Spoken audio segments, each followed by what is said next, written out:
72 hours. That is exactly how long it took for confidence to turn into a corpse. When the rescue team finally spotted the orange fabric of the jacket against the endless, blinding white of the Franz Josef Land archipelago, they didn't rush. There was no need to run. The way the body was positioned, curled tight, face down, partially buried in drift, told them everything they needed to know. This wasn't a rescue anymore. It was a collection. Viktor Petrov was 29 years old. He was wealthy, he was fit, and he was undeniably brilliant. But on August 14, 2017, Viktor Petrov proved that intelligence and wisdom are two very different things. He died not because of a freak storm and not because of equipment failure. He died because he believed that the rules of the Arctic applied to everyone else, but not to him. In the next 2 hours, we are going to dissect the most frustrating, preventable, and tragic waste of human life in modern polar exploration. We're going to look at the maps he ignored, the locals he laughed at, and the terrifying final diary entries that show a man realizing, too late, that nature doesn't care about your bank account or your ego. This is the complete story of the Franz Josef Land disaster. If you believe that extreme explorers should be held responsible for their own rescue costs, hit that like button right now. We're going to explore the economics of this rescue later, and it's going to make your blood boil. Make sure you're subscribed, because the investigation we're about to uncover changes everything you think you know about solo survival. To understand why a man would walk willingly into his own grave, we have to look at where he was walking. Franz Josef Land. It is a place that shouldn't exist, a cluster of 192 islands in the Russian Arctic, inhabited only by military personnel, researchers, and the highest concentration of polar bears on Earth. It is a frozen graveyard. The cold here doesn't just freeze you, it hunts you. The weather patterns are violent and erratic, capable of dropping 30 degrees in an hour. Most climbers and explorers fear this place. Viktor Petrov saw it as a playground. Born in St. Petersburg to an oil magnate father, Viktor had never heard the word no. By 25, he had summited Kilimanjaro. By 27, he had trekked across Iceland. But those were guided tours. They were safe. They were sanitized. Viktor wanted glory. He wanted to be the name in the headlines. He wanted to be the first to cross the interior of Graham Bell Island solo in the late summer melt season, a season that every single expert told him was suicide. I want you to comment "I would" or "I wouldn't" below. Would you ever attempt a solo expedition in the Arctic, even if you had the best gear money could buy? Let's see how many risk takers we have watching. Let's look at the man himself. Friends describe Viktor as magnetic, but deaf. He was the kind of person who would ask for advice just to explain why the advice was wrong. In 2016, a year before his death, he attempted a smaller crossing in Svalbard. He suffered frostbite on 2 toes because he refused to change his socks according to the schedule his guide suggested. He later sued the guide company for negligence. That lawsuit is key. It shows us his mindset. In Viktor's world, bad things didn't just happen. They were someone else's fault. He believed he could litigate his way out of consequences. But you can't sue a polar vortex. You can't negotiate with a crevasse. By early 2017, Viktor was obsessively planning the Franz Josef Land trip. He spent over $120,000 on gear. He bought a custom-made titanium sled. He bought satellite phones, military-grade GPS trackers, and enough freeze-dried food to last 3 weeks. He had the best equipment humanity could produce. But equipment is useless if the operator is broken. The plan was simple on paper. A helicopter drop-off on the northern tip of Graham Bell Island. A 10-day ski trek south across the ice cap. A pickup at the abandoned airstrip on the southern coast. 10 days. 60 miles.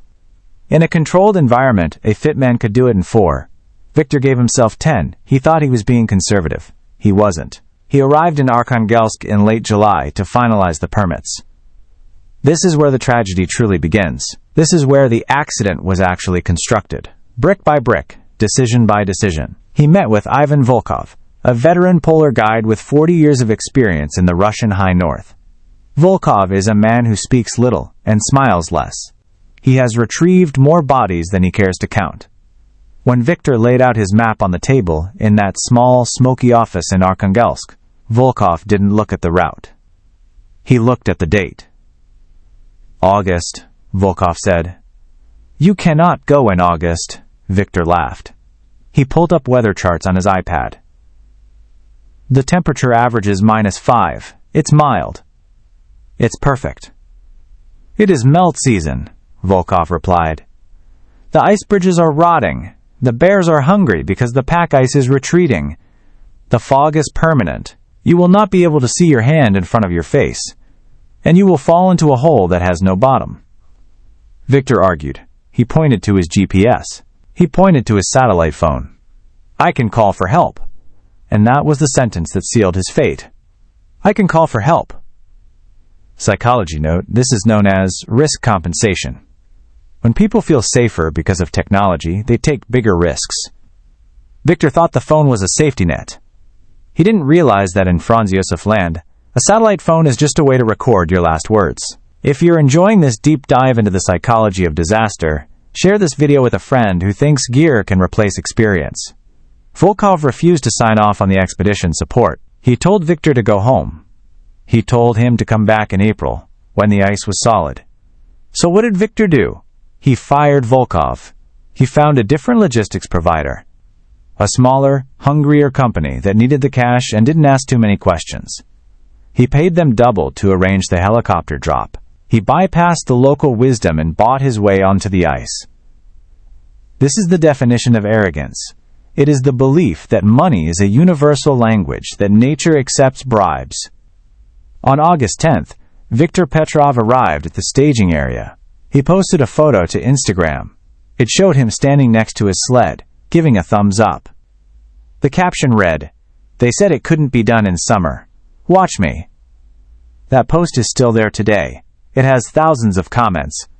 Most of them were written after he died. They are a digital tombstone to hubris. But there was one final warning. Just hours before the helicopter was set to lift off, the pilot, a man named Sergei, checked the latest meteorological report. A low-pressure system was forming in the Barents Sea. It wasn't a storm yet, but it was ugly. It was moving fast.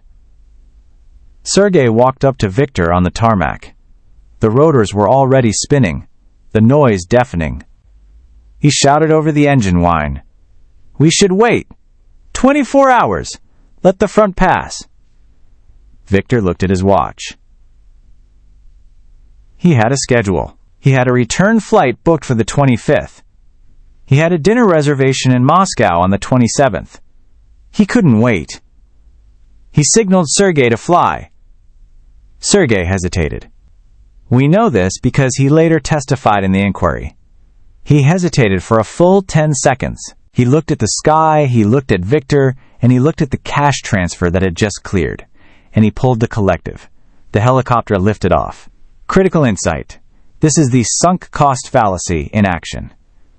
Victor had spent so much money, planned for so long, that stopping felt more painful than risking death. We all do this in small ways. Victor did it with his life. If you're new here, we dissect these fatal decisions every week. Subscribe and turn on notifications so you never miss a breakdown. As the helicopter banked north, heading toward the white void of Granville Island, Victor filmed out the window. The footage was recovered later. You can see the ice below. It looks fractured, broken, like shattered glass floating in black ink. It looks exactly like what Volkov had warned him about, rotting ice. But Victor didn't see danger. He saw scenery. They touched down at 1400 hours. The air was crisp. The sky was a flat, bruised gray. The temperature was -3 degrees Celsius. Manageable. The helicopter didn't shut down its engines. Sergei wanted to leave immediately. He could feel the weather turning. Victor jumped out, tossed his gear onto the snow, and unhooked the sled. He waved the pilot away. As the helicopter rose and turned south, the noise faded. And then, silence. Absolute, crushing silence. Victor stood alone on the northern tip of one of the most hostile land masses on Earth. He was 600 miles from the nearest hospital. He was surrounded by ice that was actively breaking apart. And he was smiling. He took out his satellite phone and sent a text message to his girlfriend. Landed. Easy. See you in 10 days. He had no idea that the low-pressure system Sergei warned him about had just accelerated. He had no idea that 3 miles to the south, a massive fissure had opened up across his intended route. And he certainly had no idea that he was being watched. Polar bears are one of the few predators on Earth that actively hunt humans. They don't see us as threats. They see us as biomass. Soft, slow, high-calorie biomass. August is a desperate time for bears. The seals are gone. The ice is melting. They are starving. And a starving bear can smell a human from 20 miles away. Victor adjusted his harness. He checked his compass. He took his first step south. The clock had started. 72 hours. We are just getting started. In the next chapter, we're going to look at the first 24 hours of the trek, and the specific moment Victor realized that rotting ice wasn't a metaphor. It was a literal death trap. Keep watching, because the mistakes multiply fast. But before we get to the ice, we need to address something that came up in the investigation. Victor's medical records. Post-mortem analysis revealed something the public didn't know at the time. Victor wasn't just arrogant. He was compromised. He had been suffering from a minor respiratory infection in the weeks leading up to the trip. Nothing serious. A cough. Some congestion. In the city, you take a pill and go to work. In the Arctic, a respiratory infection is a ticking time bomb. The cold air inflames the lungs. The altitude, while low, still puts stress on the body.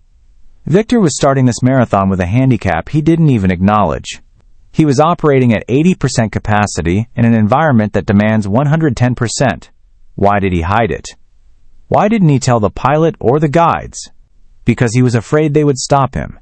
He was more afraid of being told no than he was of dying. Let that sink in. As he skied south that first afternoon, the conditions were deceptively good. The snow was hard-packed. The sled glided easily. He made 5 miles in 3 hours. He felt vindicated. He spoke into his GoPro, the wind crackling in the microphone. Volkov was an old woman, Victor says to the camera, laughing. Look at this. It's a highway. I'll be done in 5 days, not 10. This footage is haunting to watch. Because while he is looking at the camera, behind him, in the distance, you can see the wall of white beginning to rise from the horizon.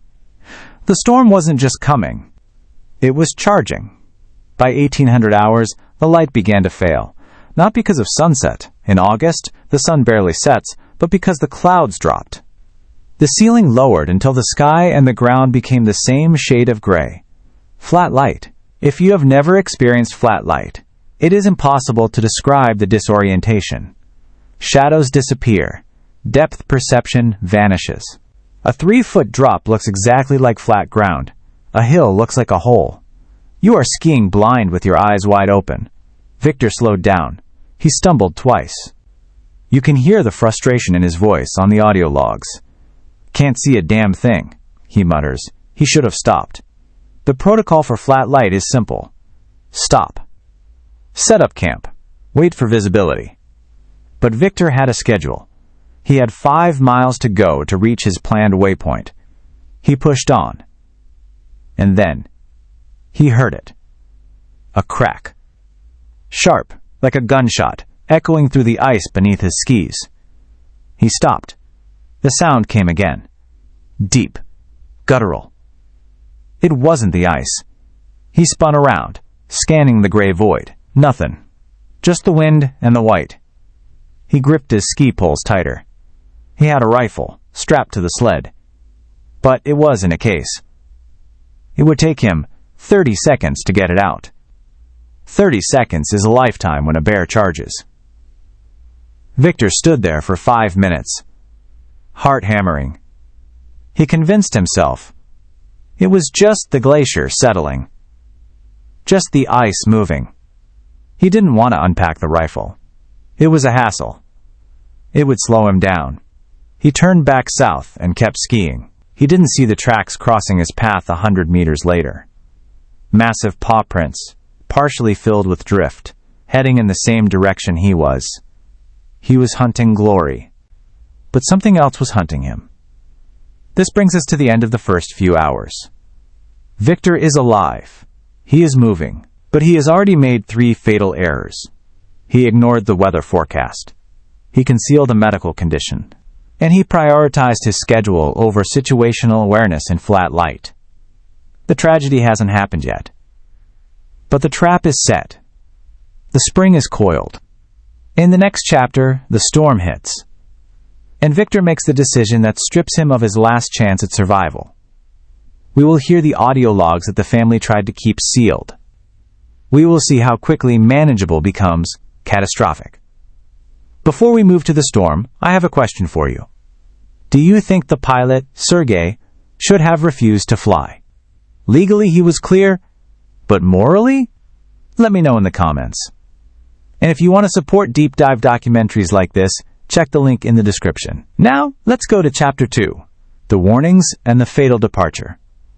Chapter 2, The First Night and the Reality of Rotting Ice *. The noise that Victor heard, that deep guttural crack echoing through the twilight, wasn't a bear. It wasn't the wind. It was the sound of the structural integrity of Graham Bell Island failing. To understand why Viktor Petrov was doomed before he even set up his first camp, you have to understand the physics of rotting ice. In the Arctic summer, the ice cap doesn't just melt from the top down. It decays from the inside out. Water channels form beneath the surface crust. A patch of snow that looks solid enough to land a plane on can actually be a 2-inch veneer hiding a 30-foot drop into freezing slush. Victor didn't know this. He knew what the brochures told him. He knew what the satellite images, taken from space, miles above the danger, looked like. But down here, at boots-on-the-ground level, the terrain was turning against him. It was 2000 hours on August 14th, when Victor finally decided to stop for the night. He had covered 7 miles. He was 2 miles ahead of his schedule.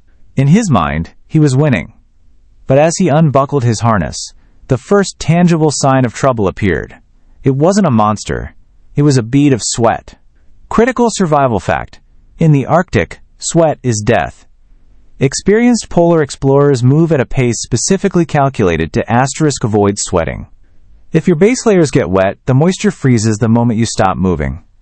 Victor had pushed hard for 7 miles. He was drenched. He had just turned his high-tech thermal underwear into a suit of ice. The GoPro footage from this first camp setup is painful to watch for anyone who knows what they're doing. Victor is breathing heavy. You can hear the congestion in his chest, that minor infection beginning to rattle. He struggles with the tent. He had bought a Hilleberg Charon 4 GT. It is arguably the best expedition tent in the world. It is bomb-proof. But it is also designed for teams. It is large, complex, and heavy. Setting it up solo, in a rising wind, with gloves on, is a nightmare. It takes him 45 minutes to get the tent pitched. 45 minutes of standing still in -5-degree wind while wearing wet clothes. By the time he crawls inside, he is shivering uncontrollably. This is the first stage of hypothermia. The umbles, stumbles, mumbles, fumbles. He fumbles with his stove. He spills fuel on his glove. He strips off his wet layers. The condensation inside the tent is already freezing to the walls.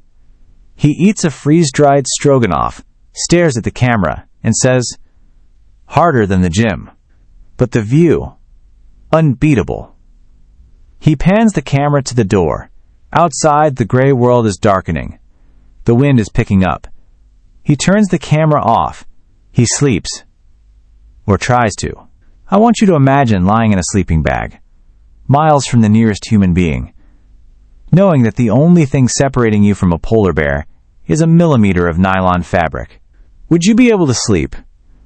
Let me know in the comments if you could handle the isolation, or if the silence would break you. The morning of August 15th broke with a deceptive calm. The sky was a lighter shade of gray. The wind had dropped. Victor woke up at 7 o'clock. He felt terrible. The adrenaline of the drop-off had worn off, leaving him with a headache and a chest that felt like it was filled with concrete. He coughed, a wet, hacking cough that spat phlegm into his vestibule. He checked his thermometer. -8 degrees, cold but manageable. He unzipped the tent door to check the weather, and that's when he saw it. There, in the fresh drift of snow that had fallen overnight, were tracks. They were massive. Dinner plate sized. They had circled the tent. Once. Twice. And then they trailed off to the south. The bear had been there while he slept. It had walked within 2 feet of his head. It had smelled him, assessed him, and, for reasons we will never know, decided to walk away. Victor grabbed his rifle. He scrambled out of the tent, scanning the horizon. Nothing. Just the endless, undulating white. This moment should have been the end of the expedition. A rational explorer, seeing fresh bear tracks circling their camp on the first morning, would realize they are being hunted. They would call the helicopter. They would abort. Viktor Petrov took a photo of the tracks. He posted it to his Instagram story, which uploaded later via satellite link, with the caption, "Visitor last night. Missed me." He treated a apex predator like a tourist attraction. He packed up camp. It took him 2 hours. Twice as long as it should have. His fingers were stiff. His wet clothes from the day before were frozen solid blocks that he had to beat against the sled to make pliable enough to wear. He started skiing at 10 a.m. He was already behind schedule. To make up time, Victor made a fatal calculation. He decided to cut a straight line across the melt zone. The maps, the ones Volkov had tried to show him, marked this area as unstable. It was a region where the glacier met the rocky underlying geology of the island, creating pressure ridges and melt pools. The safe route was to go around, adding 3 miles to the trip. Victor went straight through. At 11:30 a.m., the terrain changed.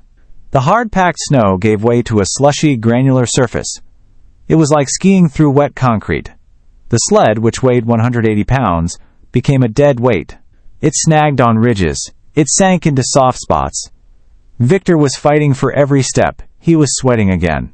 His heart rate, recorded by his smartwatch, was spiking to 160 beats per minute. He was redlining his engine. And then, the accident happened. It wasn't dramatic. It wasn't a movie moment. He simply stepped on a patch of snow that looked white, but was actually a thin crust over a melt pool. His right ski broke through. He pitched forward. His leg went down into the slush, submerged up to the knee.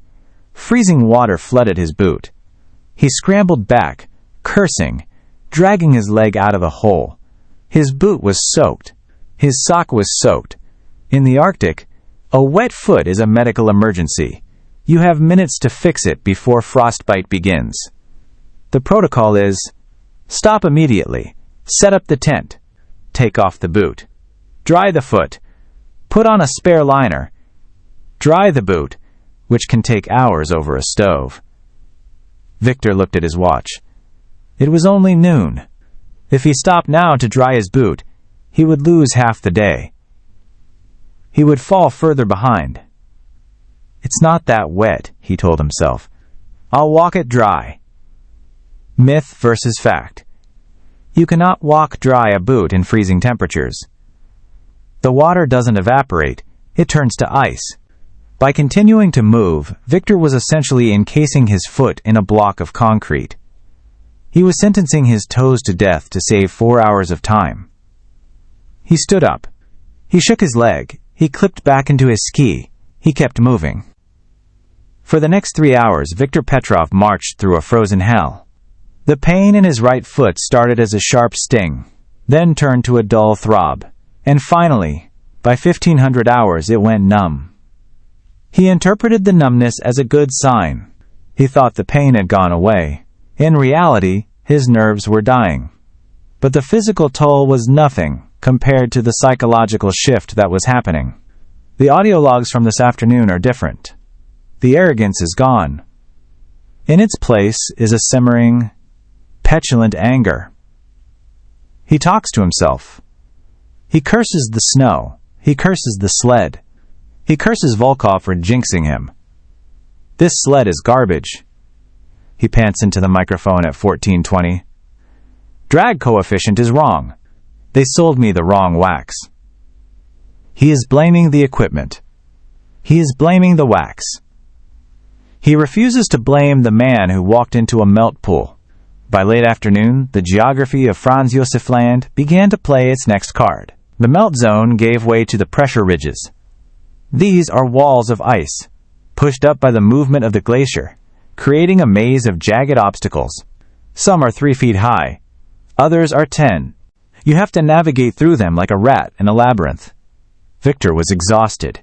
His cough was constant now, a hacking bark that echoed off the ice walls. He was dehydrated because he hadn't stopped to melt snow for water. Stopping meant cooling down, and cooling down meant feeling the cold in his wet foot. He hauled the sled over a 4-foot ridge. He slipped. The sled, gaining momentum on the downside, slammed into the back of his legs. He screamed. He fell onto the ice, clutching his calf. He lay there for a long time. 5 minutes. 10 minutes. The camera was running. We see a high-angle shot of a tiny orange figure, lying prone in a universe of shattered blue and white ice. It is the loneliest image you can imagine. He wasn't dead. He wasn't broken. But he was hurt. A deep bruise, maybe a hairline fracture in the fibula. He struggled to his feet. He limped. And then, the weather changed. It happened fast. The gray sky descended. The horizon vanished. The wind, which had been a steady breeze, began to gust. Spindrift, loose snow picked up by the wind, began to snake across the ground like white smoke. The barometer on his watch plummeted. The low-pressure system, the one the pilot warned him about, the one he thought he could beat, had arrived. He checked his GPS. He was still 3 miles from his intended Camp 2. He had a choice. Stop now, in the maze of pressure ridges, where the snow was uneven and dangerous to camp on, or push for 3 more miles to the flat plateau. His foot was numb. His leg was throbbing. His chest was burning. "I push," he said. Analysis. This is summit fever applied to a horizontal trek. The goal, the campsite, becomes more important than the reality of the condition. He was chasing a waypoint on a screen, ignoring the reality of the storm hitting his face. The next 2 hours were a slow-motion car crash. The visibility dropped to 50 meters, then 20, then 10. The wind rose to 40 miles per hour. Victor was limping blindly through the whiteout. He fell again. And again.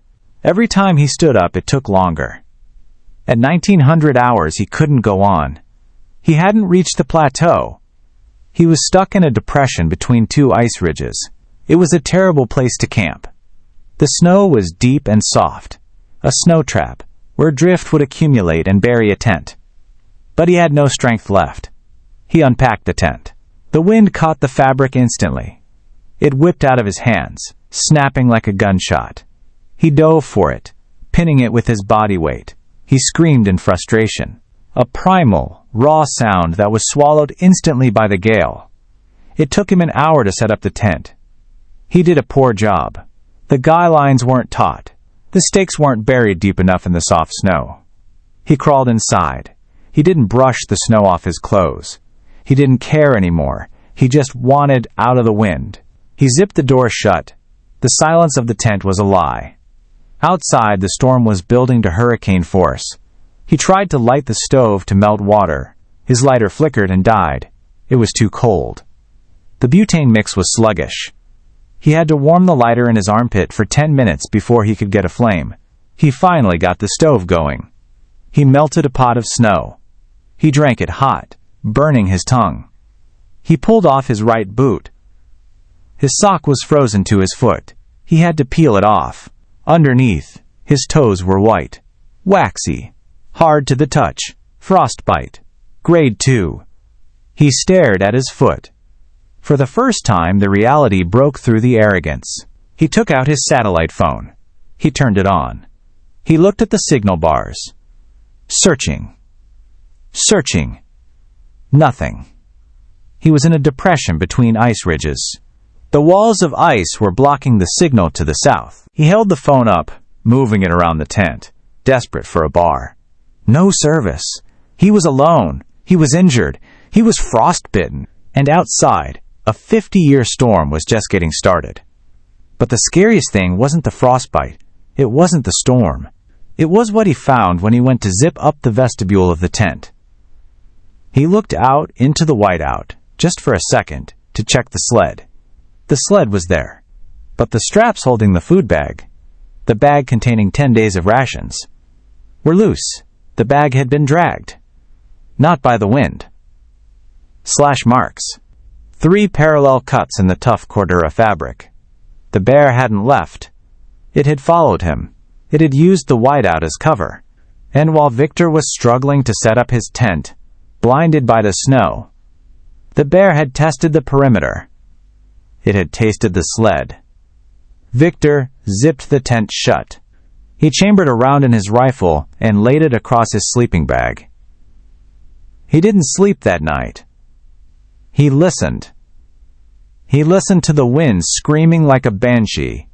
And underneath the wind he listened for the heavy, crunching footsteps of something that viewed his high-tech tent, not as a shelter, but as a wrapper. This concludes Chapter 2. Victor has survived the first 36 hours, but at a terrible cost. He is physically compromised, his equipment is failing, and he is trapped in a storm with a predator. But the worst mistake is yet to come. In Chapter 3, the storm intensifies to a Phase 3 inches weather event. Victor, trapped in the tent, makes a decision born of panic that will seal his fate. We will examine the specific failure of his tent anchoring and the terrifying reality of carbon monoxide madness. Victor made a classic mistake, prioritizing schedule over gear maintenance. If you were in his shoes, would you have stopped to dry the boot, even if it meant camping in the danger zone? Vote in the poll above. And if you're finding this breakdown valuable, share it with your hiking group. It might save a life. Now, let's move to Chapter 3, Into the White. Chapter 3, Into the White *. August 16th, 3 o'clock hours. The inside of a tent in an Arctic hurricane does not sound like wind.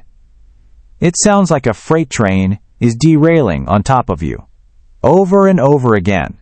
Victor Petrov had been lying in the fetal position for 8 hours. He wasn't sleeping. You cannot sleep when the nylon walls of your shelter are snapping with enough force to bruise your skin if you lean against them. The decibel level inside a Hilleberg tent in a 60-knot gale hits 85 decibels. That is the volume of a lawnmower running in your living room. For 8 hours, Victor listened to this. But he was fighting a second enemy, one far more dangerous than the noise. He was fighting the cold. His sleeping bag was rated for -40. It was a top-tier Western mountaineering bag. But sleeping bags work by trapping your body heat. They don't generate warmth, they reflect it. And Victor was running out of heat to reflect. He was dehydrated. He hadn't eaten a full meal in 18 hours. His metabolism, the internal furnace that keeps a human alive, was sputtering. He was shivering so violently that he pulled a muscle in his back. So, at 3:15 a.m., Victor made a decision that kills more campers than avalanches. He sat up. He reached for his stove. He decided to turn the tent into a heated room. Safety critical. This is the death spiral of winter camping. You get cold, so you light the stove. The stove warms the air, but it consumes oxygen and produces carbon monoxide. To keep the heat in, you zip the vents shut. You have just built a gas chamber. Victor lit the Primus stove. The blue flame roared to life. Within 10 minutes, the temperature inside the tent rose from -10 to +5. It felt like heaven. He stopped shivering. He took off his gloves. He felt better. Or so, he thought. But the snow outside was drifting. The storm was burying the tent. The accumulation had already covered the lower vents. Victor, seeking warmth, had zipped the upper vents shut. He was now sealing himself inside a nylon bubble with an open flame. The effects of carbon monoxide, CO, poisoning at high latitude, are insidious. It mimics altitude sickness. First, a headache. Then, a strange sense of euphoria or detachment. Then, confusion. We know this happened because of the video diary entry he recorded at 4:30. The camera is crooked.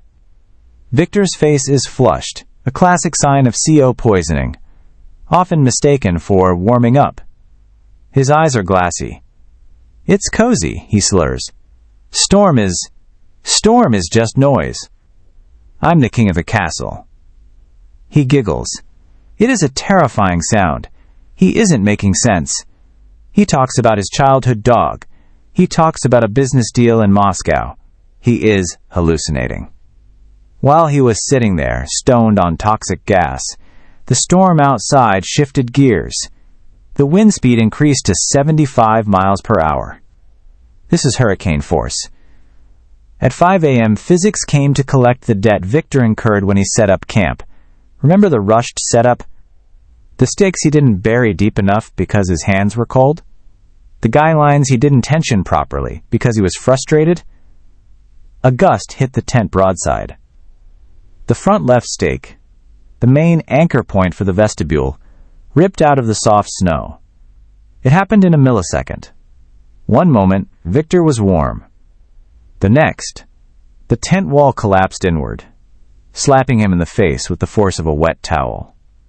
The stove was still lit. When the fabric hit the stove, it didn't catch fire immediately. Modern tents are fire retardant. But it melted.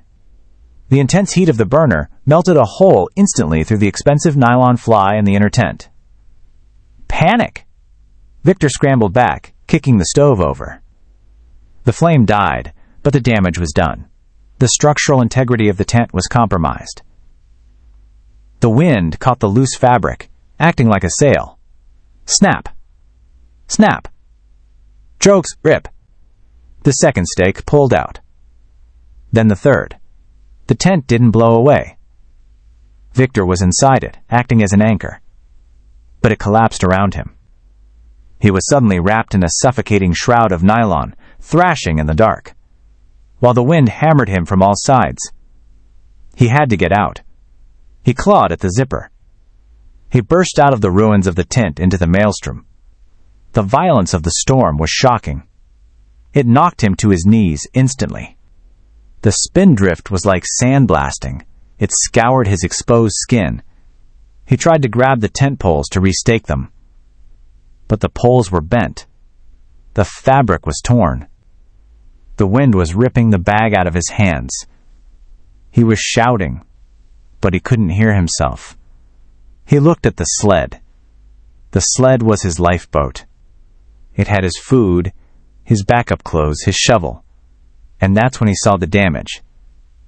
The bear hadn't just tasted the sled earlier. It had mauled it. In the chaos of the storm, the bear had returned. Or maybe it had never left. While Victor was inside hallucinating from carbon monoxide, the bear had used the noise of the wind to mask its work. The food bag was shredded.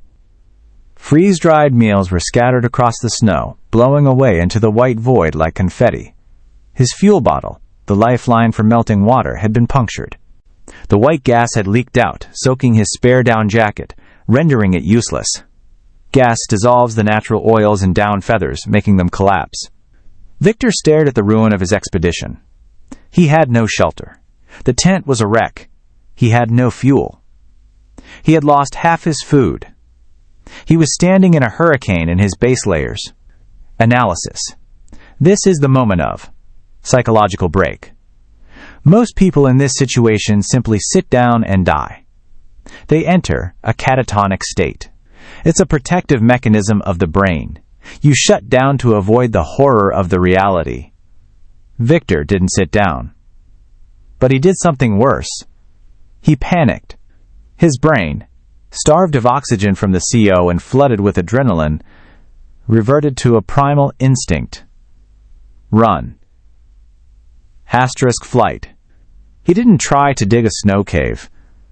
The only logical survival strategy left. He didn't try to salvage the tent. He grabbed his satellite phone. He grabbed his GPS. He grabbed the rifle. He left the sled. He left the sleeping bag, which was tangled in the tent wreckage. He left the shovel. He started walking. He wasn't walking south anymore. He wasn't navigating. He was just walking away from the disaster. He was walking directly into the White Labyrinth. The White Labyrinth is a section of the glacier characterized by deep crevasses hidden by snow bridges. In good weather, with a probe and a rope, it is dangerous. Alone, in a whiteout, without a probe, it is Russian roulette with 5 bullets in the chamber. 6:30 a.m. Victor is moving fast. Too fast. He is fueled by terror. He is stumbling, falling, getting up, screaming into the wind. He checks his phone every 2 minutes. Still no signal. The ice walls of the pressure ridges are still blocking him. He needs to get high. He needs altitude. He sees a ridge ahead. A dark shape in the white. He thinks it's high ground. He climbs. He is gasping for air. His frostbitten foot is a block of wood. He can't feel it, which means he can't tell if his footing is secure. He reaches the top of the ridge. The wind here is even stronger, gusting to 80 miles per hour. It knocks him flat. He crawls to the edge. He pulls out the phone. He holds it up with trembling hands. 1 bar. 1 single, flickering bar of signal. He dials. He doesn't dial 112, the emergency number. He doesn't dial the Rescue Coordination Center. He dials his father. Psychology of the dying. Why his father? Because Victor was a child in a man's body. When the veneer of the explorer was stripped away, he just wanted his dad to fix it. He wanted the man who had bought him out of trouble his whole life to buy him out of this. The call connected. The reception was garbage. Digital static. Broken words. "Dad? Dad, help!" Victor screamed. On the other end, in a boardroom in St. Petersburg, his father heard only wind and a voice that sounded like a ghost. "Victor? Where are you? What is happening?" "The bear. The tent. Broken. Send the chopper." "Send the chopper." "Victor. Pay them whatever." "Victor. Give me the numbers." Victor looked at his GPS. The screen was blank. Batteries. Lithium batteries perform poorly in extreme cold. They can lose 80% of their charge if not kept warm against the body. Victor had left the GPS clipped to his outer jacket strap, exposed to the wind chill of -30. The GPS was dead. I don't know," Victor sobbed. "I'm on the ice. Just come get me." "Victor, listen to me. Dig a hole. Stay put. We will find you. Do not move. Do you hear me? Do not." The signal dropped. The 1 bar vanished. Victor stared at the phone. He shook it. He hit it against his knee. He screamed. A long, ragged tear of a sound. And then he made the final mistake of the morning. His father had told him to stay put, to dig a hole. This was the correct advice. Even without coordinates, a rescue team would eventually search his last known route. If he dug in, he could survive for days. But Viktor Petrov couldn't sit still. The cold was seizing his muscles. If he stopped moving, he felt the freeze creeping into his core. He stood up. "I have to keep moving," he whispered. "I have to find the airstrip." He was 40 miles from the airstrip. He had no food, no water, no shelter, and 1 working leg. He turned his back on the ridge and descended into the mist. He was now a ghost, untethered from the world. No GPS, no comms, no camp. As he walked, the snow beneath him changed. It became smoother, cleaner. He didn't realize it, but he had walked off the glacier and onto a snow bridge, a thin arch of wind-blown snow spanning a massive crevasse. He took 1 step. Solid. He took a 2nd step. Solid. He took a 3rd step. Asterisk whoomp. Times. The sound of air being displaced. The world dropped out from under him. He fell. He didn't fall far, maybe 15 feet. He slammed into a snow ledge inside the crevasse. The impact knocked the wind out of him. The rifle, slung over his shoulder, slammed into his ribs, cracking 2 of them. He lay there, gasping, staring up at the hole in the sky. A perfect circle of gray light, 15 feet above him. He was alive, but he was in a prison of blue ice. He tried to stand. His leg, the one with the frostbite, buckled. It was broken. A clean snap of the tibia.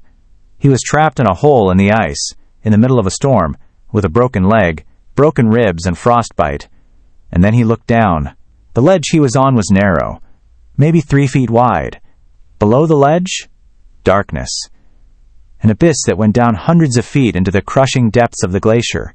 Viktor Petrov pressed his back against the ice wall. He checked his pockets. He had a lighter, frozen. He had a pocket knife.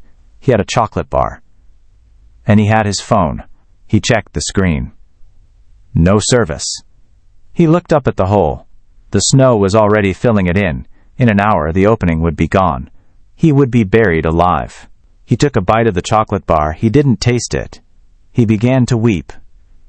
This concludes Chapter 3. Viktor has transitioned from an explorer to a missing person. He has lost his shelter, his navigation, and his freedom of movement. He is now entirely dependent on a rescue that doesn't know where he is. But the story isn't over, because while Viktor is trapped in the ice, the outside world is waking up to the disaster. In Chapter 4, we shift to the frantic mobilization of the rescue effort, the controversy over the delay, and the agonizing timeline of a search that was doomed from the start. Viktor's panic led to him abandoning his gear, the worst thing you can do. If you were trapped in a tent fire, would you have the presence of mind to grab your sleeping bag? It's a split-second choice. In the next chapter, we see what happens when money tries to fight nature.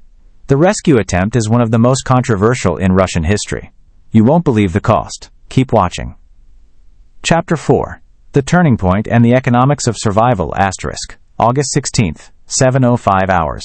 St. Petersburg, Russia. The connection had been dead for 30 seconds, but Anatoly Petrov was still gripping the phone. The boardroom was silent. The view from the 42nd floor looked out over a waking city, warm and golden in the summer sun. It was a different universe from the white hell his son was currently screaming from. "Get me the airstrip," Anatoly said. His voice was quiet. "Dangerous." His assistant hesitated. "Sir, it's 7 a.m. The logistics office in Arkhangelsk isn't open." Anatoly threw the phone. It shattered against the wall. "I don't care about hours. By the office. By the airfield. Get a helicopter in the air now."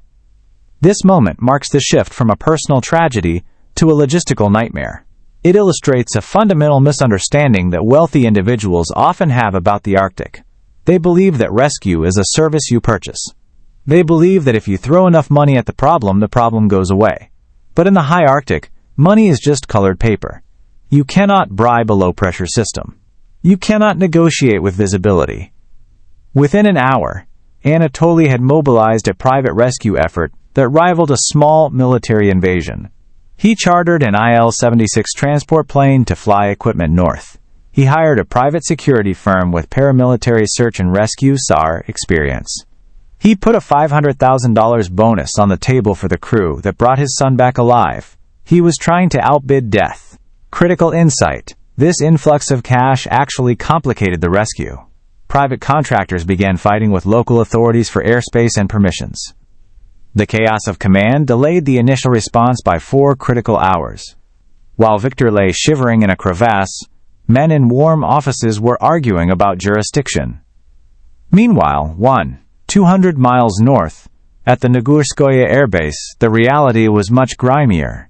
Sergei, the helicopter pilot who had dropped Viktor off, was sitting in the ready room, drinking tea and watching the anemometer, wind speed gauge.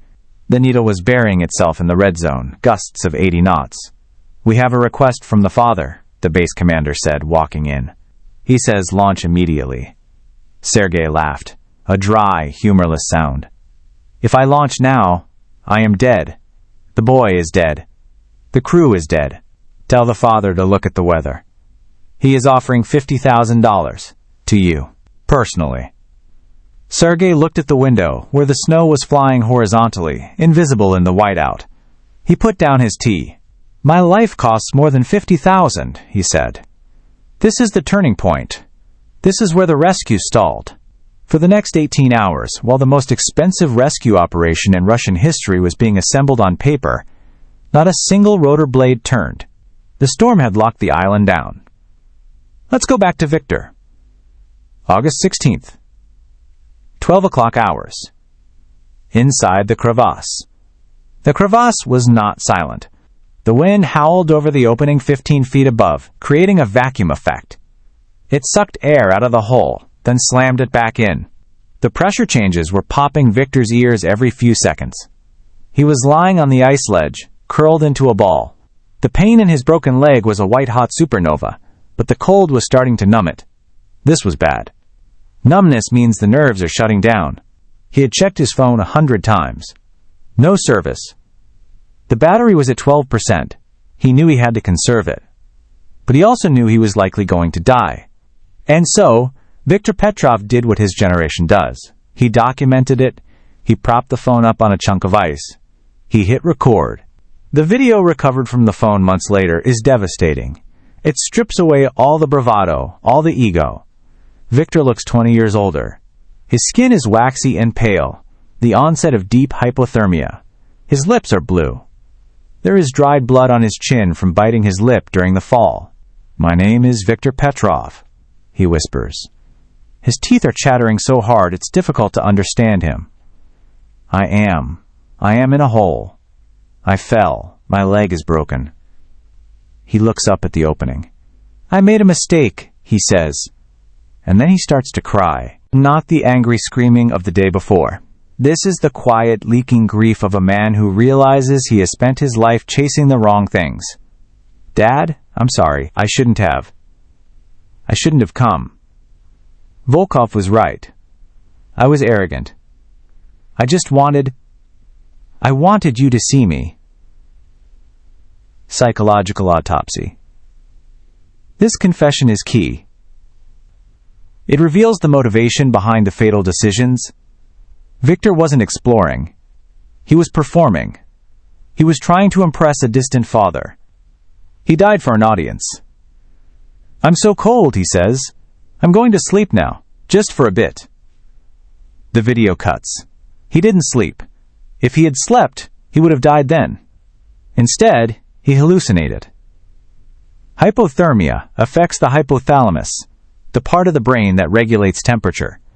As the core temperature drops below 32 degrees Celsius, 89.6 degrees Fahrenheit, the brain starts to misfire. Victor began to feel warm. This is a phenomenon known as paradoxical undressing. The muscles that constrict blood vessels to keep heat in the core become exhausted and relax. Suddenly, warm blood rushes from the core to the freezing skin. The victim feels a hot flash. They feel like they are burning up. Victor sat up. He unzipped his jacket. He pulled off his hat. "Too hot," he mumbled. "Turn down the heat." He took off his gloves.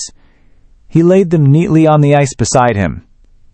He was now accelerating his own death. By exposing his head and hands, he was venting his remaining life force into the freezer. But fate, cruel as it is, wasn't done with him yet. August 17th. 6 o'clock. Hours. The weather breaks.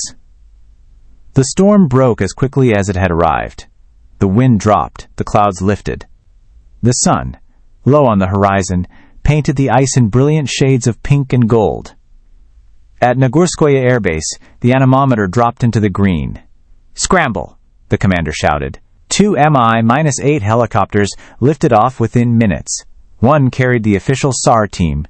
The other carried the private contractors hired by Anatoly. And in the lead helicopter sitting next to the pilot was Ivan Volkov, the guide Victor had fired, the man he had called an old woman. Anatoly had flown Volkov in by jet overnight. He had paid him triple, but Volkov hadn't come for the money. He had come because of the code of the North. You don't leave people on the ice. Volkov had a map on his knees.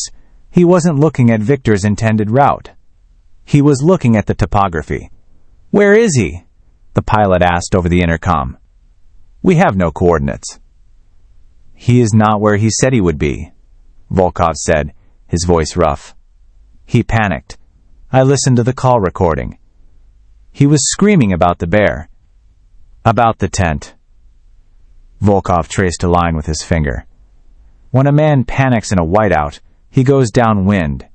It is instinct. You put your back to the wind to protect your face.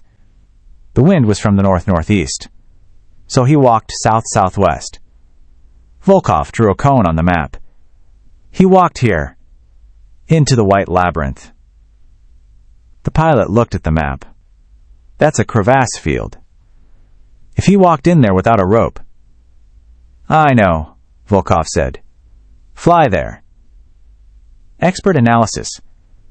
This is why human experience beats technology. A computer would search the intended route. A human understands human failure. Volkov knew Victor better than Victor knew himself. 7:45 hours. The search. The helicopter swept low over the glacier. The noise was thunderous. The downdraft kicked up clouds of snow. Hundreds of eyes were scanning the ground. Pilots, spotters, and the thermal imaging cameras mounted on the nose of the lead chopper.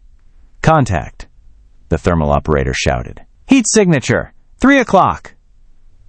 The helicopter banked hard. The camera zoomed in, a blob of red on the blue screen. They hovered. A crewman lowered the winch. But as they got lower, Volkov shook his head. Too small, he said. It's too small. It wasn't Victor. It was the bear. The massive male polar bear was tearing at something on the ice. It looked up at the helicopter, its muzzle stained red. It roared, standing on its hind legs, defying the machine. The pilot pulled up. We can't land there. The bear is aggressive. What is it eating? The co-pilot asked, horrified. Volkov used his binoculars. He focused on the debris scattered around the bear. Blue nylon. A shredded sleeping bag. A plastic fuel bottle. It's the sled, Volkov said. That's Camp 2, or what's left of it. They had found the start of the trail, but the body wasn't there. Look for tracks, Volkov commanded. Leading away! They circled. The storm had scoured most of the surface, erasing footprints. But the deep ruts of a man stumbling in soft snow were still faintly visible in the morning light, casting long shadows. There, the spotter said. Footsteps. Heading southwest. Into the cracks, Volkov whispered. They followed the ghost trail. It was erratic, zigzagging. The track of a drunk man, or a dying one. And then the tracks stopped. They didn't fade out. They didn't lead to a camp. They simply ended in the middle of a smooth white field. The helicopter hovered over the end of the tracks. Where is he? The pilot asked. Did he fly away? Volkov pointed down. No, he went down. In the center of the unbroken white, there was a small, dark depression. A hole. No bigger than a manhole cover. The snow bridge collapsed, Volkov said. He is in the hole. 15 hours. The rescue attempt. Hovering over a crevasse is incredibly dangerous. The downdraft can collapse the remaining snow bridges, burying the victim deeper. The pilot had to land the Mi-8 on a safe zone, 200 meters away. The Sayer team poured out. They were elite professionals. They wore crampons, harnesses, helmets. They carried ropes, tripods, medical kits. Volkov led them. They moved slowly, probing the ice with long poles every step to ensure they didn't fall into the same trap. It took them 20 minutes to reach the hole. Volkov crawled to the edge. He peered into the darkness. Victor! He shouted. Silence. Victor! Can you hear me? Nothing but the wind. The team set up a tripod anchor. A rescuer, a medic named Dmitri, clipped into the rope. Going down, Dmitri said. He rappelled into the abyss. The ice walls were sheer, blue glass. The temperature dropped 10 degrees as he descended. I see him, Dmitri's voice crackled over the radio. 15 feet down, on a ledge. Status? Volkov asked. There was a long pause. He is not moving. He is partially undressed. Jacket is open. Hat is off. Vital signs? Dmitri swung onto the ledge. The space was cramped. He unclipped and knelt beside the curled figure. He placed 2 fingers on Victor's carotid artery. Cold. Like marble. He checked for breath. Nothing. He pulled out a portable ECG monitor and attached the leads to Victor's chest. On the surface, everyone held their breath. The father, listening via satellite link in St. Petersburg, stopped breathing. Dmitri watched the screen. A flat line. And then, a blip. A tiny, erratic electrical flutter. "I have a rhythm," Dmitri shouted. "It's ventricular fibrillation. Very slow, maybe 4 beats a minute. But he is alive. Barely." Medical fact. Deep hypothermia mimics death. The metabolism slows to almost nothing. The heart can beat once every 30 seconds. A person is not dead until they are warm and dead. Victor was on the absolute edge of the physiological cliff. "Get him up," Volkov roared. "Now! Gentle! If you jostle him, his heart will stop." This is the most critical phase of the rescue. A rewarming shock, or simply moving a hypothermic patient too roughly, can cause the cold blood from the limbs to rush to the heart, causing cardiac arrest. They had to lift him vertically, without bending his body, while he was technically clinically dead. They strapped him into a chaotic stretcher. Dmitri stabilized the broken leg. Lifting. The winch whined. Viktor Petrov rose from the grave. He emerged into the sunlight. He looked like a wax figure. His eyes were half open, fixed, unseeing. They loaded him into the helicopter. The medic began aggressive resuscitation protocol, warmed oxygen, warm IV fluids. The helicopter lifted off, banking hard for the airstrip where a medical jet was waiting. Anatoly Petrov, 200 miles away, fell into his chair and wept. He thought he had bought a miracle. But he hadn't. Because while Victor's heart was beating, his brain had been without sufficient oxygen for hours. The carbon monoxide, the shock, the cold. As the helicopter raced south, the monitor beeped its slow, jagged rhythm. Beep, beep. And then, as they crossed the coastline, the beeping stopped. Dmitri started CPR. He pounded on the chest. He pushed epinephrine. "Come on!" he screamed. "Don't die now!" But the line stayed flat. This concludes Chapter 4. The rescue was successful in finding him, but the timing was fatal. Viktor Petrov was pulled from the ice alive, but only technically. However, the story does not end with his death in the helicopter, because the real horror of this expedition wasn't the accident. It was what the investigation found after the body was recovered. The journal, the camera, and the lawsuit that followed. In Chapter 5, we dissect the medical reality of his death, and we open the black box of his digital devices. We will see the footage he recorded in the crevasse that the public was never meant to see. The team risked their lives to pull a man out of a hole he walked into. Do you think search and rescue should be free for extreme adventurers? Or should they be required to have insurance? It costs $250,000 to launch those choppers. Who pays? Tell me your thoughts below. Next up, the evidence. Chapter 5. The Silent Witness and the Autopsy of Error Times *. August 17th. 10:42 hours. Nagarskoye Air Base Medical Bay. The official time of death for Viktor Petrov was not recorded in the helicopter.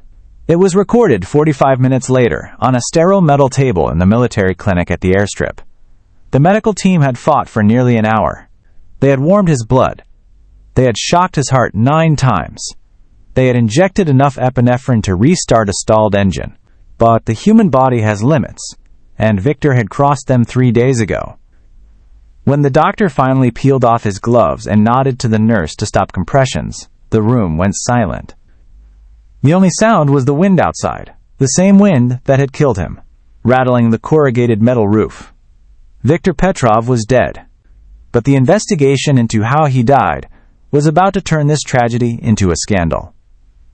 In this chapter, we are going to open the black box of the expedition.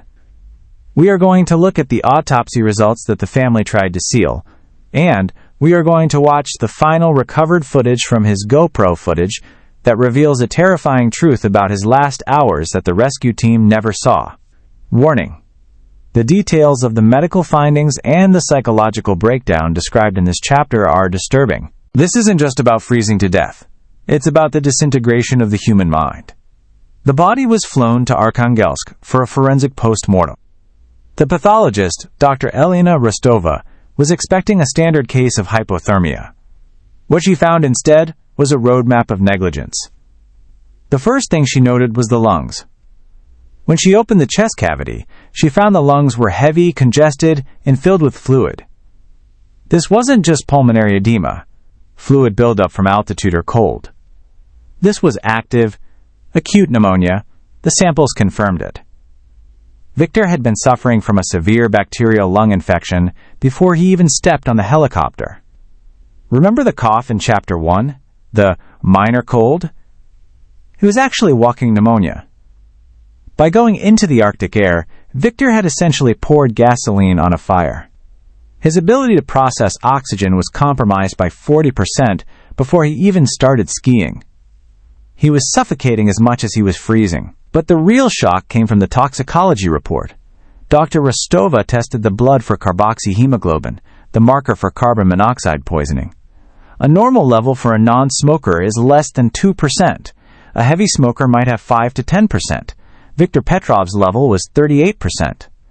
Medical insight: at 38% saturation, your blood is carrying more poison than oxygen. You are not thinking clearly. You are likely hallucinating, stumbling, and making decisions that seem rational to you, but are suicidal to an observer.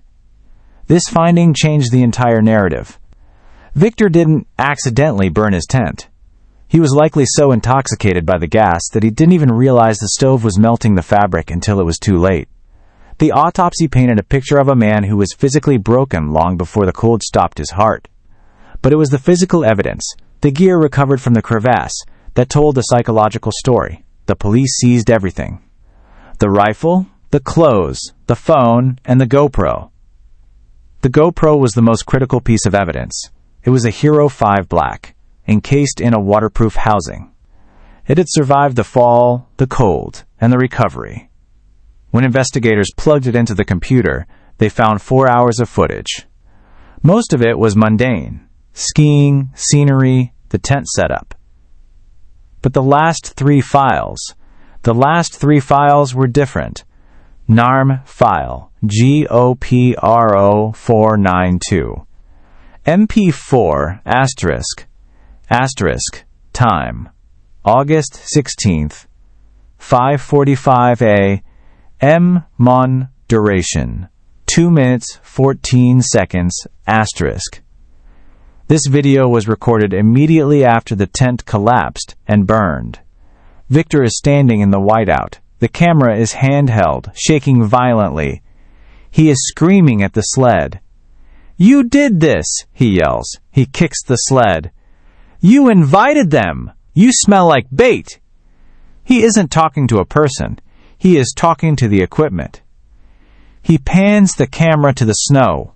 You can see the shredded food bags. And then, for a split second, you see the bare tracks. They are fresh. The snow is still crumbling into the paw prints. Victor hyperventilates.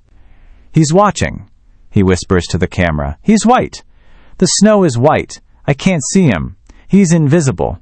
This is the paranoia setting in. The CO poisoning is amplifying his fear response.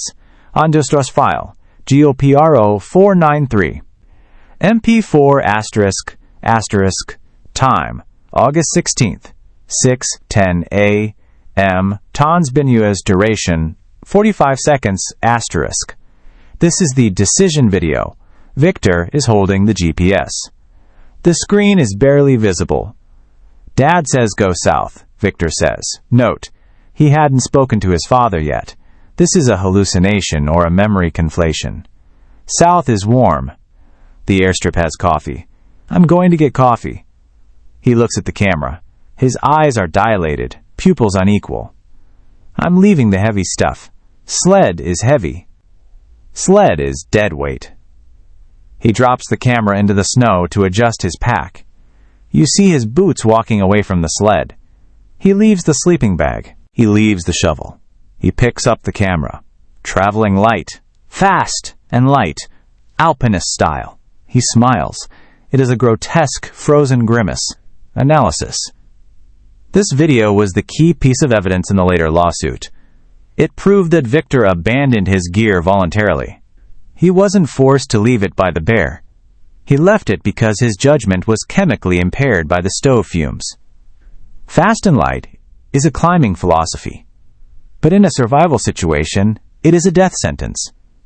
Ein File, GOPRO 494, MP4 ***, time, August 16th, 6:55, AM 9, duration, 12 seconds ***. This is the final file. It was recorded moments before the fall. The camera is mounted on his chest strap. The view is just his skis moving over the snow. The breathing is ragged, wet, rattling. You hear the wind. And then you hear Victor speak. "The bridge," he says. "Look at the bridge. It's beautiful." There was no bridge. There was only a snow-covered abyss. The video ends with the sound of *whoomp. The camera jerks violently. The image spins. White, blue, black. Then a sickening crunch as he hits the ledge. The lens cracks, but the recording continues for another 10 seconds of static and groaning before the battery dies from the cold impact. These videos were shown to Anatoly Petrov in a private room at the police station in Arkhangelsk. Witnesses say the oligarch watched them in silence. When the final video ended, he didn't cry. He didn't rage. He simply asked, "Who else has seen this?" "Only us," the lead investigator said. "And the coroner." "Good," Anatoly said. "I want the files deleted. I want the phone destroyed." Victor died a hero. He died fighting a bear. That is the story. He offered to donate a new helicopter to the local SAR unit, a donation worth $3 million. But there was a problem. Ivan Volkov, the guide, was not in the room, but he knew what was on that camera. He had seen the site. He had seen the abandoned gear. He knew that experienced mountaineers don't leave their sleeping bags unless they are out of their minds. Volkov had already given a statement to a local journalist. He had said, on the record, this was not a tragedy of nature. This was a tragedy of incompetence. The boy was sick. He was poisoned by his own stove, and he panicked. The story was already leaking. The friction between the official hero narrative pushed by the wealthy father and the forensic truth uncovered by the investigators began to heat up. But the most damning evidence wasn't on the GoPro. It was on the phone. The iPhone X recovered from Victor's pocket had shut down due to cold, but the flash memory was intact. Digital forensic experts were able to power it up in a lab. They found the Notes app. Victor had been typing a note during the long, dark hours in the crevasse, before his fingers froze. Note title: The End? Hey, Dargos. 16th, 1420. ***. I can hear the helicopters. They are so loud. Why don't they land? I waved. I shouted. They just circle. They are mocking me. ***. Fact check. There were no helicopters at 1420. The storm was still raging. Victor was suffering from auditory hallucinations, a common symptom of extreme hypothermia. His brain was creating the sound of rescue to comfort him. ***. My leg doesn't hurt anymore. That's good. It feels like wood. I tried to stand up, but I fell. I think I will just wait here. The blue light is nice. ***. And then, the final entry, the one that broke the hearts of the investigation team. ***. I shouldn't have fired Volkov. He told me about the ice. He said the ice eats people. I thought he was trying to scare me. I wanted to show him. I wanted to show Dad. I just wanted to be something. ***. The text trails off into gibberish letters as his motor control failed. Asterisk. GHHJJJKKK. Cold. Love why. Sunusk. This note proved that in his final lucid moments, Victor accepted responsibility. He knew. But his father refused to accept it. 2 days after the body was returned to St. Petersburg, Anatoly Petrov held a press conference. He stood in front of a giant portrait of Victor, standing on a mountain peak, Kilimanjaro, years prior. My son was a pioneer, Anatoly told the press. He was attacked by a rogue bear. He fought bravely. He succumbed to his injuries while waiting for a rescue that was delayed by bureaucratic incompetence. We are filing a lawsuit against the logistics company and the pilot for negligence. They could have flown sooner. They chose not to. He was suing Sergei, the pilot who had refused to fly into a hurricane. He was suing the people who warned him. This is the second tragedy of the Franz Josef Land disaster. The first was the loss of life. The second was the attempt to rewrite history to protect a legacy. This happens more often than you think. Wealthy families suing guides after fatal accidents, blaming them for the decisions the clients made. Do you think a guide should be held legally responsible if a client ignores their advice? It's a legal gray area that destroys lives. Let's discuss in the comments. As the lawsuit gathered steam, the evidence in the evidence locker in Arkhangelsk became a time bomb. If the GoPro footage was released, it would prove the pilot was right. The weather was unflyable. It would prove Victor was incompetent and hallucinating.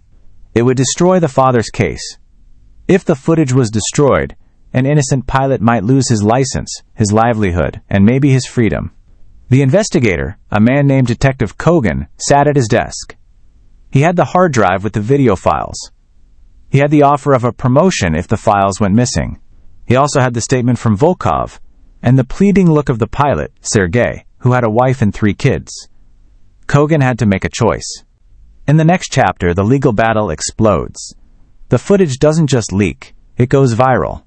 We will see how the internet detectives dissected Victor's mistakes before the court even could, and how the Streisand effect turned a tragic death into a global lesson in humility. We will also look at the rescue bill, $280,000, and who ultimately had to pay it. We are approaching the climax of the aftermath. The cover-up is often worse than the crime. Make sure you're subscribed, because in Chapter 6, we reveal the whistleblower who leaked the video and the chaos that followed. Chapter 6, the leak, the lawsuit, and the Streisand effect asterisk, September 12, 2017, 2:14 a.m. The internet never sleeps, and it certainly never forgives. While Anatoly Petrov was busy filing injunctions in St. Petersburg courts to seal the evidence of his son's death, a file was being uploaded to a server in Iceland. The uploader used a VPN. The file name was innocuous, sled_recovery_raw, MP4. It was posted to a niche forum dedicated to extreme alpinism, a place where guides, rescuers, and climbers trade beta and critique accidents. The user, operating under the handle Northwind, added a single line of text, asterisk. The pilot didn't kill him. The arrogance did. Watch before this gets taken down. Asterisk. Within 6 hours, the video had been mirrored on YouTube, Reddit, and VKontakte. It was the footage from Chapter 5. The video of Victor screaming at his sled. The video of him hallucinating the bridge. Anatoly Petrov had made a classic 21st century mistake. He attempted to use 20th century suppression tactics against a decentralized digital world. By suing the pilot and threatening the media, he had created a vacuum of information. And the internet hates a vacuum. This is the Streisand effect in full force. By trying to hide the videos, Anatoly guaranteed that millions of people would see them. Critical insight. If Anatoly had simply released a statement saying, "My son made mistakes and paid the ultimate price," the story would have been a one-day news cycle. By claiming it was a conspiracy of negligence, he invited the world to audit his son's competence. The audit was brutal. The reaction was immediate and polarized. On one side, the general public saw a tragedy. A young man, frightened and freezing, losing his mind.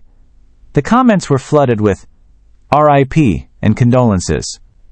But on the climbing forums, the places where people actually understand the risks, the reaction was savage. Users dissected the footage frame by frame. Asterisk. Look at timestamp 042. He's wearing cotton base layers. Cotton kills. He spent $100,000 on gear and wore a cotton t-shirt? Asterisk. He abandoned a -40 sleeping bag because it was too heavy? That's not panic. That's ignorance. The pilot was right to stay grounded. Look at the spin drift in the background. That's 60 knots easy. If a chopper flew in that, everyone dies. Asterisk. The hero narrative that Anatoly had spent millions constructing was dismantled in an afternoon by teenagers with keyboards. But the real battle wasn't in the comment section. It was in the courtroom. October 1st, 2017. The Arkhangelsk Regional Court. Anatoly Petrov versus Arctic Aviation Logistics and Sergei Volkov, the pilot. The courtroom was packed. Anatoly's legal team was a phalanx of high-priced Moscow attorneys. They looked out of place in the provincial court, with their tailored suits contrasting against the worn wool sweaters of the local pilots and guides who had come to support Sergei. The prosecution's argument was simple. The pilot had a contract. He had a duty of care. By refusing to fly during the initial window, the 14-hour delay, he had breached that contract and caused Victor's death. They argued that the weather was marginal but flyable, and that Sergei was simply lazy or cowardly. They called expert witnesses who had never flown north of the Arctic Circle to testify about helicopter capabilities. It looked bad for Sergei. In Russia, money often tips the scales of justice. Anatoly sat in the front row, stone-faced, looking like a man who had already bought the verdict. Then, the defense stood up. Sergei's lawyer was a local public defender. He didn't have a team. He just had a laptop. "Your Honor," he said, "we would like to submit Exhibit A into evidence." He plugged the laptop into the court projector. He played the video. Not the one leaked online, but the full, unedited file from the GoPro chest mount, recorded during the first attempt at extraction. The one where Victor waved the helicopter away in the beginning because he wasn't done. Wait. We haven't discussed this video yet. It was a file recovered from the cloud backup, uploaded before the storm hit. The video showed the helicopter hovering. You can see the pilot, Sergei, gesturing frantically for Victor to get in because the weather is turning. You can hear Victor laughing. "Go away!" Victor shouts over the rotor wash. "I have 7 days! I am not a quitter!" The lawyer paused the video.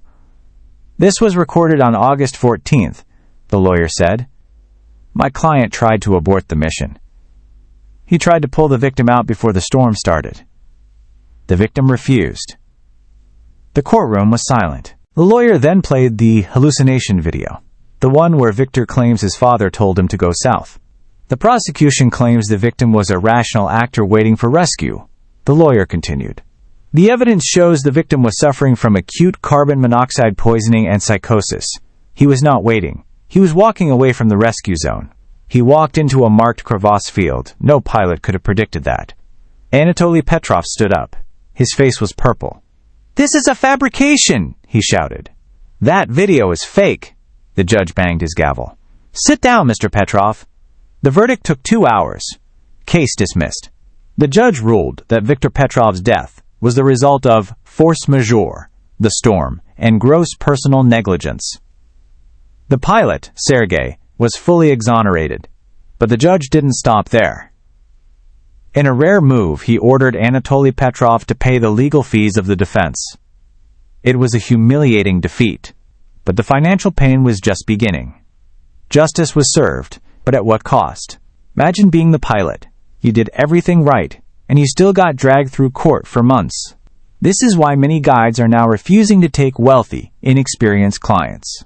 The risk of litigation is higher than the risk of avalanches. Would you guide a billionaire if you knew their family would sue you if they tripped? The bill. A week later, the bill for the rescue operation arrived at the Petrov estate. The total was $282,000 United States dollars.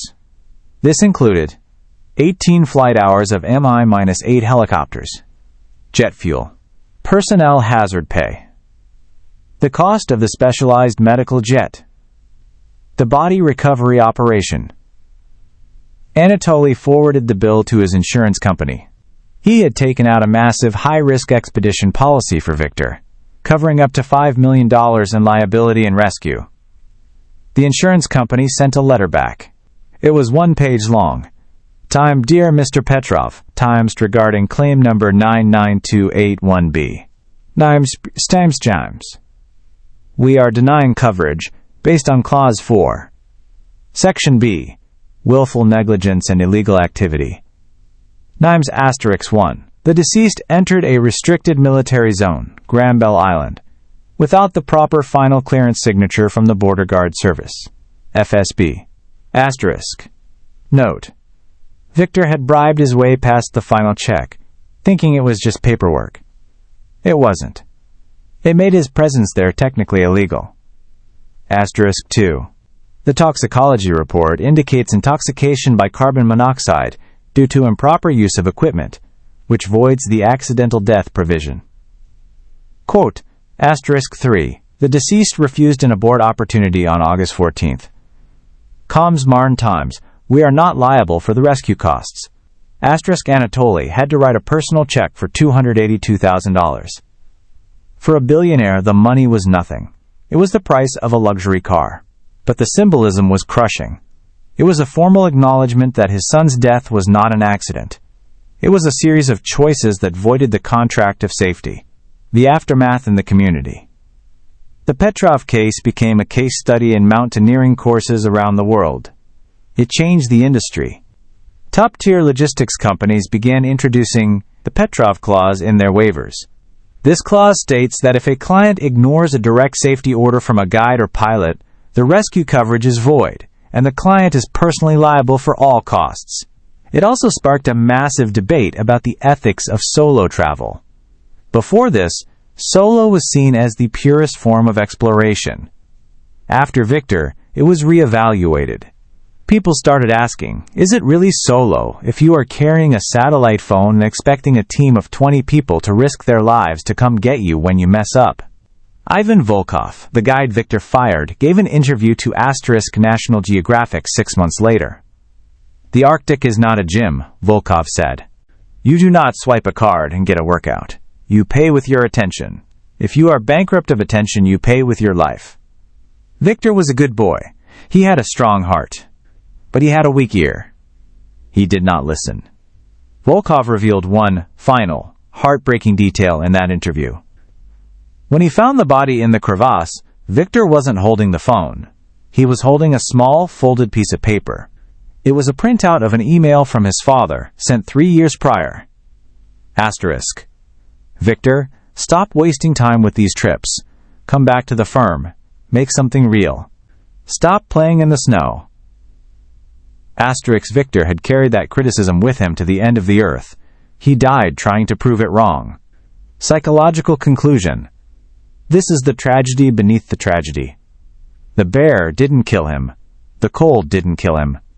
The need for validation killed him. The external journey was just a manifestation of an internal war. The digital footprint of Victor Petrov is still there. You can still find his Instagram account. The last photo, the one of the bear tracks, has 50,000 comments. Some are cruel. Darwin Award winner. Some are sad. Rest easy, explorer. But the most haunting ones are the new ones. People tagging their friends, saying, "Don't be a victor." His name has become a verb. To Petrov, something means to throw money at a problem that requires skill, and to fail spectacularly. It is a cruel legacy. But it is a lasting one. As the winter of 2017 closed in, the snow returned to Granville Island. It filled the crevasse where Victor died. It buried the shredded tent. It covered the bear tracks. The island returned to what it was before Victor arrived. White, silent, and indifferent. But there is one thing that remains on the mountain. One piece of the story that wasn't recovered. The sled. The rescue team took the body. They took the electronics. But the mangled sled, with its slashed food bags and broken runners, was too heavy to winch up. It was left on the ice. It is still there today, a bright orange scar on the glacier. It moves about 10 meters a year, sliding slowly toward the sea. In 50 years, it will fall into the ocean. Until then, it serves as a marker. A warning sign for the next person who thinks they can buy their way across the ice. This brings us to the end of the investigation. We know how he died. We know why he died. We know the cost. But what did we learn? In the final chapter, we are going to look at the legacy of ice. We will summarize the 5 fatal pillars of this disaster so that you, yes, you watching this, can avoid them in your own life, whether you are climbing a mountain or just navigating a crisis. And we will answer the final question. Was Viktor Petrov a victim of his father or a victim of himself? The Petrov Clause is now standard in many contracts. Do you think it's fair? Should rescuers have the right to say no if a client has been negligent? This is the ultimate ethical dilemma. Hit the like button if you think the pilot made the right call. Let's head to the final chapter, the legacy. Chapter 7, the legacy of ice and the 5 fatal pillars asterisk. The ice does not remember. That is the hardest truth to accept. Today, 7 years after Viktor Petrov walked into the whiteout, the scar he left on the glacier is gone. The snow bridge he fell through has reformed, solid and white, waiting for the next weight to test it. The shredded remains of his tent have been buried under 20 feet of compacted fern. If you stood there today at the exact coordinates of his death, 81 degrees north, 58 degrees east, you would hear nothing. No ghosts. No echoes of a satellite phone ringing. Just the wind, sculpting the drifts into endless shifting dunes. But while the mountain has forgotten him, we cannot. Viktor Petrov's death was not a freak accident. It was a system failure. It was a masterclass in how to die. And because we have dissected every decision, every text message, and every video frame, we can now categorize this disaster into what safety experts call the 5 fatal pillars. These are the 5 specific psychological traps that killed him. They are the same traps that kill CEOs in boardrooms, investors in the stock market, and drivers on icy highways. If you take nothing else from this 100-minute journey, take this list. It might save your life. Pillar 1. The invincibility of wealth. The resource trap. Asterisk. Viktor believed that resources equaled safety. He thought because he had the best gear, $120,000 worth, and the most money, he was insulated from consequence. He treated the Arctic like a luxury resort, where the staff, the guides and pilots, were just being difficult. He fired the expert who told him no, and hired the one who said yes. Boleful asterisk the lesson. Asterisk the Leskin nature is the only auditor that cannot be bribed. When the temperature drops to -30, your bank account freezes just as fast as a poor man's. Competence is the only currency that matters in the wild. If you find yourself thinking, I can buy my way out of this, you are already in trouble. Competent return drop. Pillar 2. Normalization of deviance. The health lie. Asterisk. He started the trip sick. He hid his walking pneumonia because he didn't want to cancel the launch. He normalized the idea that pushing through pain is heroic. In athletics, playing through pain is grit. In survival, it is stupidity. His compromised lungs meant he was hypoxia-prone before he even climbed a ridge. He was operating with a hardware malfunction that he deliberately ignored. Port, the lesson. Asterisk. Asterisk. In high-risk environments, your body is your primary vessel. If the vessel is leaking, you do not leave the harbor. Be honest with yourself about your physical state. Pillar 3. Risk compensation. The tech bubble. Asterisk. Viktor took risks he never would have taken without his satellite phone. He walked into a bear-infested zone and a melt sector because he believed he had a get-out-of-jail-free card in his pocket. He didn't understand that a satellite phone is not a transporter beam. It is just a radio, It connects you to a voice, not a hand. Died. The lesson. Asterisk. Asterisk technology creates a false sense of security. Never rely on a device to save you from a decision. Ask yourself, would I do this if I had no phone? If the answer is no, then don't do it with the phone. Dinged. Pillar 4, the sunk cost fallacy. The refusal to turn back. Asterisk. When the pilot tried to abort the mission on day 1, Victor refused. Why? Because he had already spent the money. He had already told Instagram he was going. He had already flown there. He valued his past investment more than his future survival. He chose to protect his ego rather than his life. JHOK. The lesson. Asterisk.